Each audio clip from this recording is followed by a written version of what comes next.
This is the cleanest city in the future world. Everyone who enters the city has to be sterilized and perfumed in key areas of the body to remove any lingering odors. In the future, because of a world war, the Earth has been turned into a huge garbage dump. The world's computers were attacked by a virus. The power grid is paralyzed and there's no signal. The rich build towering walls to protect themselves, so every city becomes an island. The rich inside the city live in peace. Those outside the city had to struggle to survive. Some work as couriers to survive, but it's a dangerous job. There are often robbers on the way. John is an experienced courier. He often delivers goods to the people in the city. One day he received a new order. John needs to deliver the supplies to San Francisco, so the life of a courier is always in transit. However, the journey was not a peaceful one. He came to a remote place to pee, heard a commotion coming from the direction of his car. Turning his head, he saw two thieves breaking into the car. John saw this and immediately warned the other. The man had to pull the woman to escape. However, the woman was a little naughty. She even gave him a friendly gesture as she fled. John is optimistic though. He still longs for a happy family. After a dangerous journey, John finally arrived in San Francisco. He forwards the supplies to the recipient. They returned the favor with a desert eagle. Just as John was about to leave,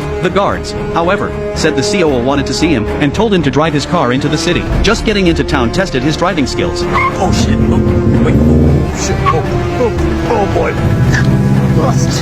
Then he was taken to the sterilization area for disinfection. The staff sprayed him with a high-pressure water jet. After sterilization, he met with Mary, the operations officer. Mary had her staff bring him a bottle of fine wine. The reason she was so enthusiastic about John, she wanted John to pick up an important shipment for her. Since John has been a courier, he's had 0 bad reviews. However, before that, Mary also tried to find other couriers, but they were all killed by bandits. John heard that the destination was Chicago. He immediately got up and had to leave. Chicago is too far from San Francisco. That meant meeting countless enemies along the way. She was able to fulfill John's wish if he asked for it, but John didn't say what he really wanted. He only said he wanted gasoline and new clothes. Mary then took John out into the street. The inside of the city was very different from the outside. The locals lived a carefree life. There was no fear of being blown up by gunfire. Mary said that if he would take the order, she would let him become a resident of San Francisco. Seeing that John was a bit impressed, Mary turned around and took him to her home. Mary's husband appeared with the baby in his arms. John saw the cozy family of 3. He longed to have the same life. He no longer cared about the danger of delivery. Instantly agreed to Mary's request. If the task is not completed within 10 days, it will be regarded as a termination of the contract. Yet he didn't know. All this sweet atmosphere was an illusion.